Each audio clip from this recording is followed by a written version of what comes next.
Miércoles 15 de junio, saludos señoras, señores, bienvenidos como cada día a este espacio, a esta revista de prensa, a este recorrido que hacemos cada mañana por los titulares de los periódicos que se publican en la provincia de Córdoba, Diario Córdoba, ABC de Córdoba, El Día de Córdoba y también como siempre la prensa digital. Hoy hay bastante variedad en los temas, en las aperturas, aunque hay una foto en la que coinciden todos los periódicos de papel, la selectividad o la PEBAU que comenzó ayer.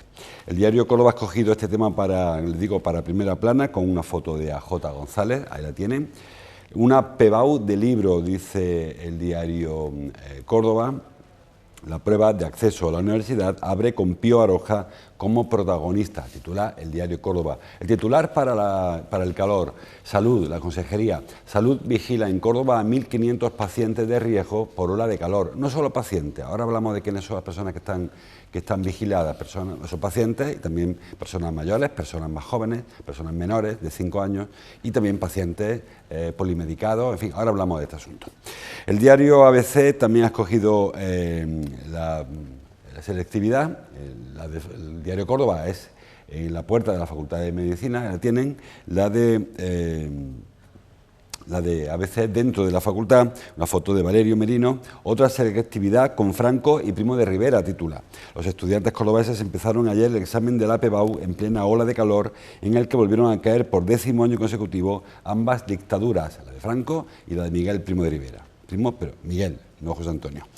El titular para política internacional, para la diplomacia, Francia, Italia y Alemania se aprovechan del fiasco en Argelia. Se refiere al cambio de relaciones que se está produciendo entre España y Argelia y como Francia, Italia y Alemania intentan aprovechar, hacer negocio de esta situación. Inician una carrera, dice ABC, para sustituir a España como socio energético preferente.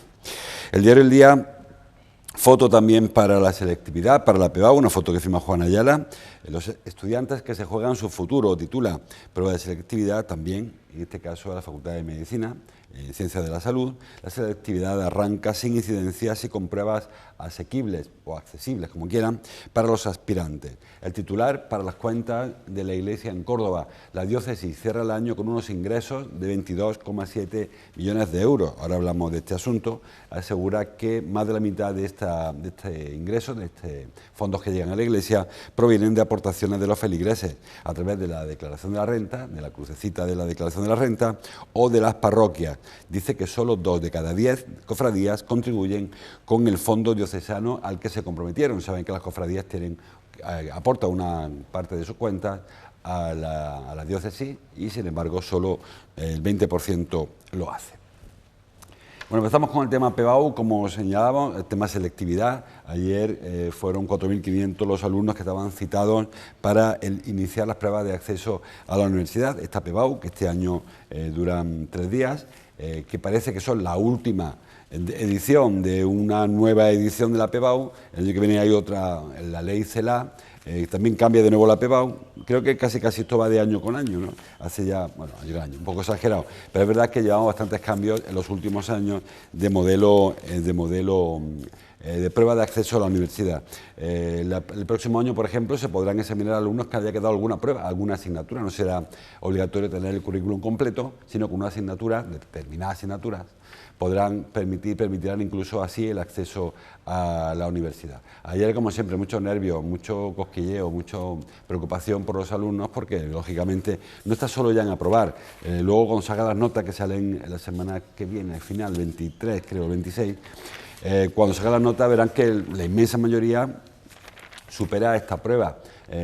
Pero, bueno, no solamente hay que superarlo, hay que conseguir una nota de corte suficiente para poder acceder a los estudios al grado que cada alumno escoja. Saben que la selectividad tiene como 2 pruebas, la prueba obligatoria y una prueba para mejorar, y se trabaja sobre 14, no sobre 10, o sea, nota máxima no es un 10, sino un 14. Bueno, pues hay carreras donde hace falta entrar con un 13,80, o sea, prácticamente aprobarlo, sacarlo todo perfecto para poder acceder, por ejemplo, a medicina, por ejemplo, o a ciencias de la salud en general, precisamente la facultad que estamos viendo en estas imágenes. Bueno, pues como digo, ayer fue la primera prueba, hoy hay una segunda prueba de asignaturas optativas, luego está la de subir nota y la semana que viene creo que es el 23 o el 26. La próxima semana sabremos los resultados, sobre todo los alumnos, de esta convocatoria ordinaria, la que corresponde al mes de junio, de la antigua selectividad, ahora PEBAU, prueba de evaluación para el acceso a la universidad, y pronto pues volverá a cambiar de nombre con otro denominación y otra estructura, no solamente el nombre. Lo que cambia no es el nombre, sino que cambian muchas otras cosas. Aquí vemos el momento en el que se va citando alumnos para que vayan incorporándose según su grupo, son 25 las sedes que se han abierto en esta PEBAU en Córdoba, no en la capital solo, en toda la provincia, para facilitar a los alumnos de institutos de la provincia que no tengan que desplazarse a Córdoba, o no todos, porque hay algunos que sí que vienen, otros van a Lucena, en fin, se van repartiendo por donde está más cerca para facilitarles el acceso a esta prueba que, como dice el diario El Día, pues marcará su futuro. En muchas ocasiones hay alumnos que no pueden acceder a la carrera que querían, tienen que cambiar de estudio porque no alcanzaron nota y eso, pues bueno, pues cambia en definitiva su futuro. Bueno, pues ahí seguiremos informando, como decía aquel, de cómo evoluciona esta prueba, la prueba de la antigua selectividad. Vamos con el resto de titulares. El diario Córdoba, decíamos, habla del plan de la Junta contra las altas temperaturas. El plan se llama, a ver si encuentro el nombre, Plan Andaluz de Prevención contra las Temperaturas Excesivas, que para algunos excesivas son todas. En este caso estamos en alerta naranja, creo que baja un poquito la temperatura, un poquito, pero vamos, dentro del calor insoportable, y eso hace que la Junta de Andalucía active ese Plan Andaluz de Prevención contra las temperaturas excesivas. ¿Qué es lo que hace, en qué consiste este plan? Fundamentalmente las enfermeras, que son que se encargan de este asunto, bueno, aquí tenemos como esta información en paralelo, que habrá una pequeña contención para los avisos, pero los avisos se mantienen, es decir, que no habrá 44 grados, como vimos ayer a un termómetro, pero sí que sigue el calor excesivo. Bueno, decía, este plan de prevención de la temperatura elevada, excesiva, vamos, más que prevención de la temperatura, la verdad que no se puede prever, sí que hay que prevenir sus efectos. Decía, de este plan se encargan las enfermeras, en principio, enfermeras y enfermeros, sobre todo enfermeras, que como saben, hay mucho más mujeres que hombres en ese gremio. Y lo que hacen es llamar por teléfono, básicamente, a los grupos de riesgo, que son los mayores de 65 años con enfermedades o sin enfermedades, con patologías o sin ellas, los pacientes crónicos, pacientes que tengan una patología crónica, que permanezca en el tiempo. Pacientes polimedicados, personas que tienen que autoadministrarse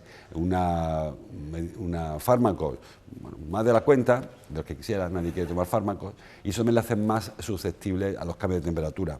A personas que viven solas o que reciben muy pocas visitas, también se les llama.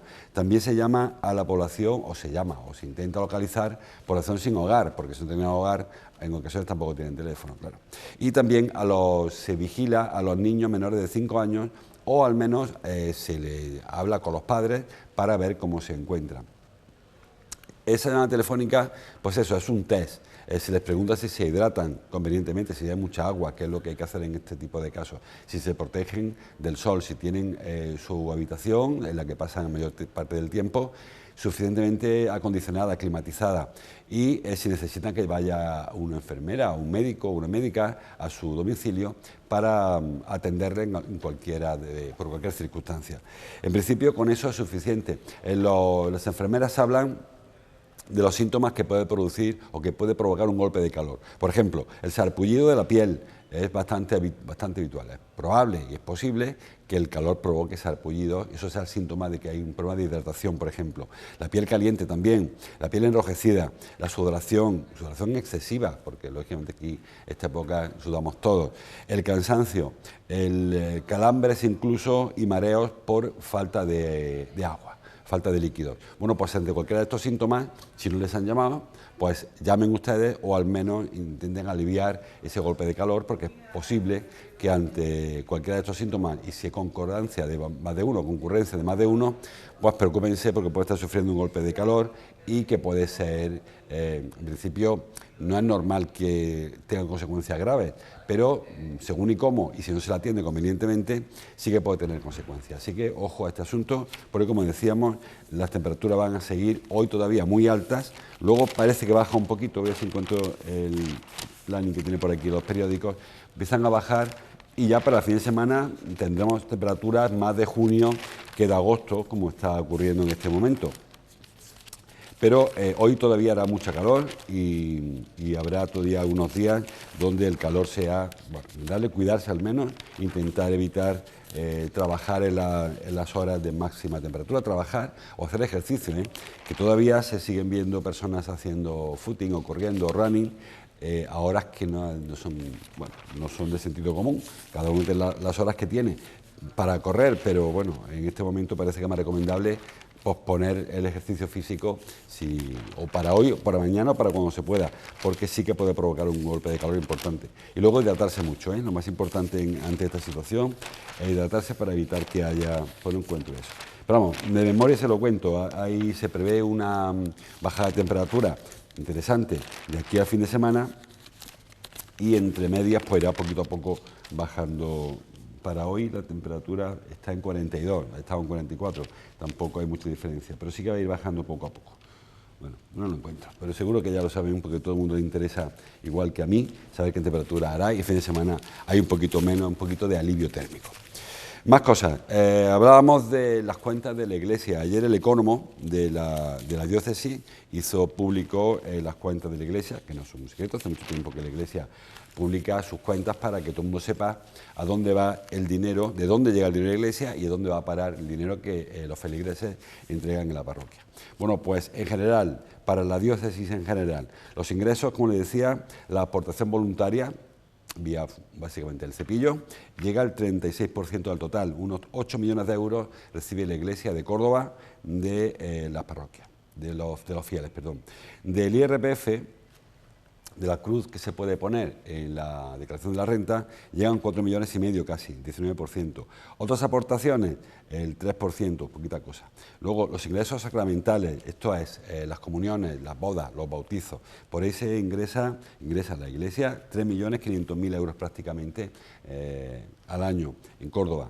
Otros ingresos corrientes, 4 millones, que no tengo claro cuáles son. Y los extraordinarios o excepcionales, casi 1 millón de euros. ¿Dónde va el dinero esos 22 millones? Porque, como saben, se ingresan 22 millones y se gastan 22 millones. Pues básicamente el 35%, 8 millones para acciones pastorales y asistenciales.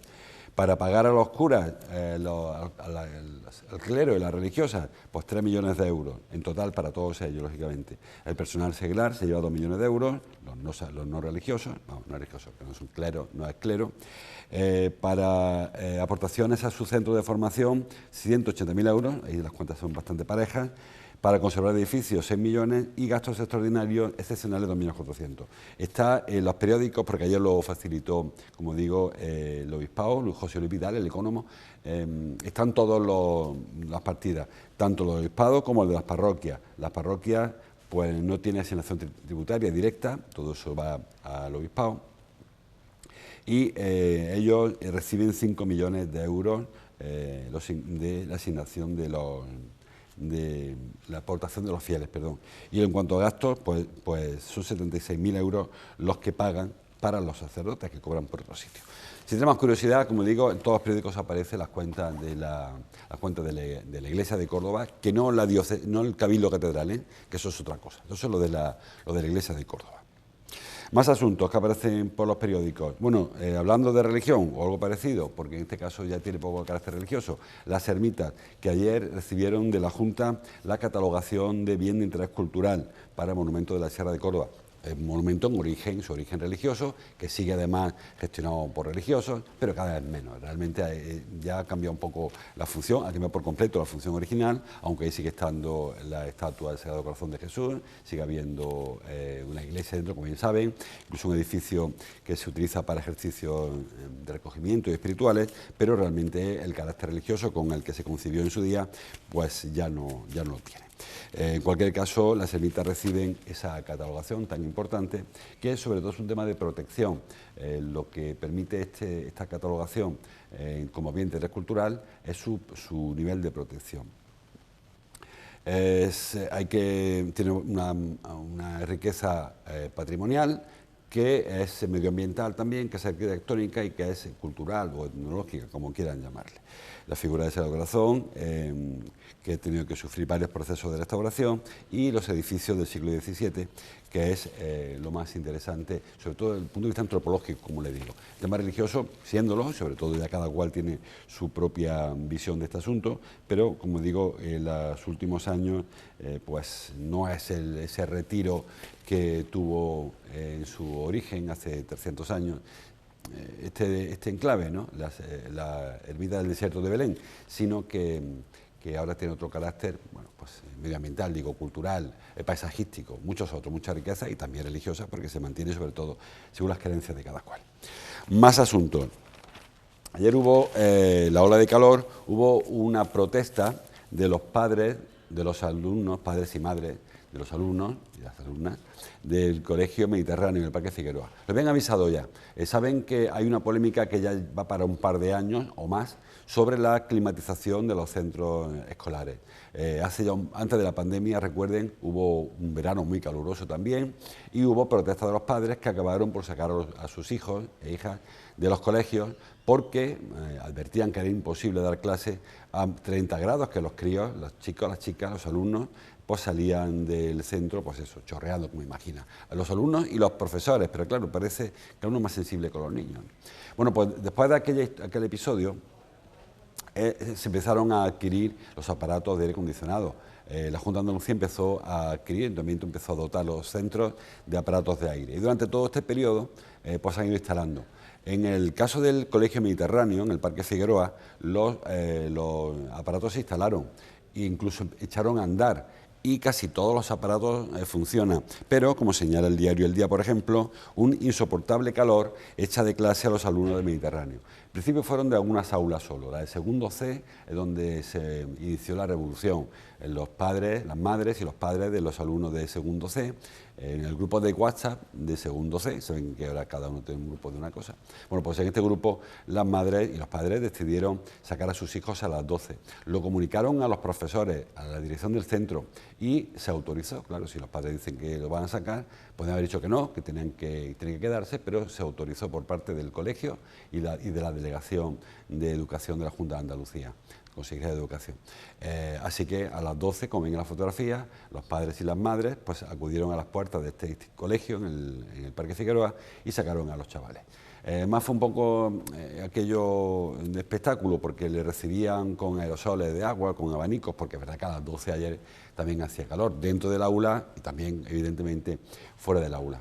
Muy pronto contestó tanto el Ayuntamiento como la Junta de Andalucía. El Ayuntamiento insiste en que solo hay una máquina que no funcione y que esta misma semana se quedaría funcionando. Aseguran que se han hecho las tareas. El problema que había, si recuerdan, porque este viene de antiguo, como les digo, el problema fundamental no está en las máquinas que se compraron y se instalaron, sino en que la mayoría de los centros no tenían capacidad en la red eléctrica para alimentar las máquinas. Entonces, cuando las ponían, saltaba la luz. De hecho, en el Colegio Mediterráneo hubo un incendio durante este curso porque la red no soporta el consumo eléctrico al que le obliga a los aparatos de aire, tanto de frío como de calor, porque si hace frío, también hace calor, lógicamente.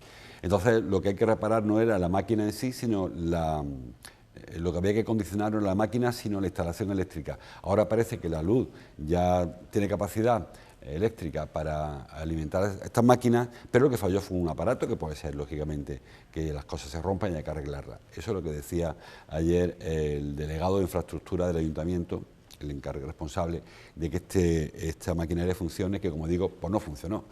Dice que fue una máquina solo, los padres dicen que son más y que salieron de hasta 3 o 4 aulas que se solidarizaron con los pequeños y que sacaron a sus hijos porque tampoco funcionaban las máquinas correctamente. Bueno, la cosa es que la protesta está ahí y que no es el único centro que está expresando, porque al calor, nunca mejor dicho, de esta protesta, pues ha habido otros colegios que también han dicho, oye, que la mía tampoco funciona, que en las clases de mi hijo tampoco funciona el aire y, como comprenderán, pues intentamos en las casas estar de manera lo más confortable posible, en los centros educativos pues igual. Y repito, un problema que le afecta no solamente a este colegio que están viendo en imágenes del Mediterráneo y en el Parque Figueroa, sino también afecta a los profesores, a los docentes, que también tienen que dar clase en estas circunstancias. Esos son los padres, como digo, esperando el momento en el que diera las 12 y con la autorización que mostraron ahí al conserje del colegio, pues esperaron a que sus hijos salieran, abandonaran las aulas y salieran pues, camino a un sitio más fresquito, aunque el camino pues, no era el más fresquito posible. Colegio público de infantil y primaria mediterráneo del Parque Figueroa. Bueno, pues había expectación por esta protesta. Además son padres muy combativos, los de este centro. Quiero decir combativos, que llevan tiempo protestando, reclamando que se acondicione el centro, porque el calor que hace ahí, como sospecharán, pues es un centro antiguo, un colegio que tiene más de 50 años, mal acondicionado, no solamente de aparatos, sino también mal acondicionado en cuanto a su construcción, no se previó en su día, o no se hacían las cosas en su día como tenía que hacerse probablemente. Más cosas. Ayer estuvo en Córdoba el ministro Miquel Iceta. ¿Vino en campaña o no? Vino en campaña, pero también ejerce de ministro. Vino a un encuentro cultural dentro de la campaña electoral del PSOE, de su partido, pero aprovechó para hacer un par de anuncios. Dice el diario El Día, por ejemplo, que Iceta fija para finales de este año, 2022, ido de año, la apertura de la Biblioteca del Estado. Y he leído, no sé dónde, en el Cordópolis, que fijó para 2024 la apertura del Museo Arqueológico. El de este año parece que se va a cumplir, de la Biblioteca Pública de los Patos, la Biblioteca Grupo Cántico, que se llama, que habría que empezar a llamarle por su nombre, Grupo Cántico, pues parece que sí, le queda prácticamente poquita cosa. Hay que acondicionar el ajardinamiento que tiene, vean lo que les decía, vean aquí en esta foto, como a pesar de que era un acto, se supone que era un acto de campaña, pero el cartel que hay detrás es un cartel del Ministerio de Cultura, es decir, que vino un poco a las dos cosas. El acto electoral fue después y su visita aprovechó también para anunciar esto, que la Biblioteca del Estado abriría este año, que como les digo, falta acondicionar los jardines, que eso es competencia municipal, que ya está previsto, hace falta trasladar el mobiliario, está previsto, luego se entregará la obra ya acondicionada y con sus accesos a la Junta de Andalucía, que tiene todo el verano para trasladar los fondos bibliográficos que están actualmente en la Biblioteca de Amador de los Ríos, allí frente al seminario, y a partir de ahí pues ya queda solamente abrirlo. Más complicado, le decía el diario, en Cordópolis, se fijan en la otra apertura que tenemos pendiente, y es la del Museo Arqueológico. Dice el ministro que será en el 2014. Yo creo que es muy optimista Iceta, porque las obras no es que no hayan empezado, es que ni siquiera se ha adjudicado el proyecto de redacción de la licitación del proyecto. Es decir, primero hay que, en septiembre, a la vuelta del verano, encargarle a una empresa que redacte el proyecto. Y una vez que esté encargado, habrá que ver el proyecto, habrá que darle visto bueno y habrá que licitar la obra en sí. Para la obra en sí se han calculado 36 meses. Es decir, va muy justo, porque no es tiempo físico para... se pueda adelantar, sería la primera vez o una de las pocas veces que una obra termina antes de plazo. Es decir, que es probable que la obra se vaya a 2025 y ojalá esa sea la fecha correcta. La obra del Museo Arqueológico es fundamental, lo hemos comentado muchas veces, el arqueológico es el museo más importante probablemente arqueológico de España, detrás del Museo Arqueológico Nacional. Hay obras de la prehistoria, hay piezas desde la prehistoria hasta la Edad Media, pasado íbero y sobre todo pasado romano, pasado musulmán y también parte de la época visigoda. Como digo, es un museo de una riqueza espectacular y no tiene espacio ni para exponer, pero ni siquiera para almacenar. Saben que buena parte de los fondos del Museo Arqueológico están en el silo del grano, que ya no coge grano, y se utiliza como depósito de material arqueológico. Cuando se hace una obra, aparecen allí unos sillares y hay que recuperarlos, pues se meten en cajas y se coloca en el silo porque no cabe en el arqueológico. Bueno, pues la obra prevista, que creo que tiene un presupuesto de 9 millones de euros, pues permitirá mejorar la faceta expositiva, también la del almacenamiento, aunque sobre todo la expositiva, y luego tratar de otra manera mucho más moderna todo lo que es esta parte museística en sí, en cuanto a la visita. Saben que hoy por hoy el museo se articula en patios, está distribuido por la casa de los padres de Castillejo, porque era así en patios, y luego la parte de la ampliación, que saben que se hizo sobre el antiguo Teatro Romano de Córdoba, es un museo sobre una pieza de museo, la ruina del Teatro Romano, pues como les digo, tiene otra perspectiva museística distinta a la anterior, a la primitiva. Pero bueno, hay que cambiarlo todo porque el museo está antiguo, un museo que no se ha renovado convenientemente, y es probable que no 2014, que yo creo que ojalá acierte el ministro, pero no me lo creo, no me acabo de creer. Habrá que esperar para el 2025 y tendremos un museo espectacular. Bueno, más cosas. Dice el diario Córdoba que el zoológico continúa cerrado tras la muerte de 3 aves más por la gripe aviar. Saben que hace como un par de semanas se detectó un brote de gripe aviar. Murieron varios cisnes, varios ñúes, creo que fueron los que murieron. Estaban enfrente, ñúes o ñandúes, no recuerdo ahora, que están enfrente del estanque de este jardín japonés, que es donde se detectó el brote de gripe aviar. El zoológico se cerró por prevención durante 15 días, ha pasado los 15 días y hay que mantenerlo abierto porque en este periodo, después de que ha habido 2 semanas sin más muertes de animales, ha habido otros 3 ánsares que han muerto, ya son 9 en total. También murió un quebrantahuesos.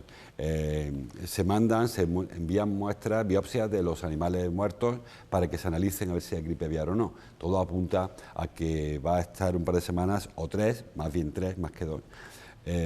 Son ñandúes, y de hecho ñúes no ñandúes, que no se parecen nada, por cierto, más que la ñ. Han muerto 3 ánsares, 3 ñandúes, 2 cisnes y un quebrantahuesos hasta el momento. Ojalá que no haya más muertes, por el bien de los animales, lógicamente, y eso ha llevado a cerrar el zoológico y aplicar medidas fitosanitarias importantes para intentar evitar que haya propagación. Inicialmente se comunicó, se entendió que la muerte de los animales se debía a contagios externos, exógenos. Saben que el zoológico está muy cerca del río, lo voy a contar yo, y hay una población que duerme en el río, que anida en el río y que en ocasiones va al zoológico a comer o a dormir también, porque, bueno, sobre todo hay esos espacios, esos estanques y hay comida que aportan los cuidadores. Bueno, pues ahí se puede producir esa transmisión y que llegase un animal enfermo y que fuese quien contagiase inicialmente, parece ser, en el estanque de los cisnes, ese estanque japonés, a los cisnes, de ahí pasar al recinto de los ñandúes, que está enfrente, también son una especie de aves, como saben, y de ahí luego al quebrantahuesos y ahora a los ánsares. Bueno, pues a ver si se queda ahí la cosa y pronto los animales recuperan la normalidad de su propia pandemia. Tenemos pandemias por todos lados, entre el coronavirus, que por cierto ayer hubo una tregua importante, bajaron mucho los contagios y sobre todo los ingresados. Solo hay 2 personas en la UCI de los hospitales de Córdoba. En todos los hospitales quedan solamente 2 pacientes COVID, ojalá no hubiera ninguno, pero solo quedan 2. Y porque se recupere, lógicamente, ¿no? Digo, tenemos la epidemia de COVID, la pandemia de COVID, la del fiebre esta de viruela del mono y ahora también la gripe aviar. Bueno, a ver si se queda ahí y pasamos un verano más tranquilo. Mucha más información en los periódicos, como cada día les invito a que profundicen, que analicen y que compren su periódico, lo lean en internet, oigan la radio o vean la tele. Nosotros seguimos mañana. Esta tarde, por cierto, continuamos con la programación electoral. Hoy toca entrevista a Ángel Pimentel, número 1 de la candidatura de Ciudadanos. Mañana seguimos. Hasta entonces, gracias por su atención.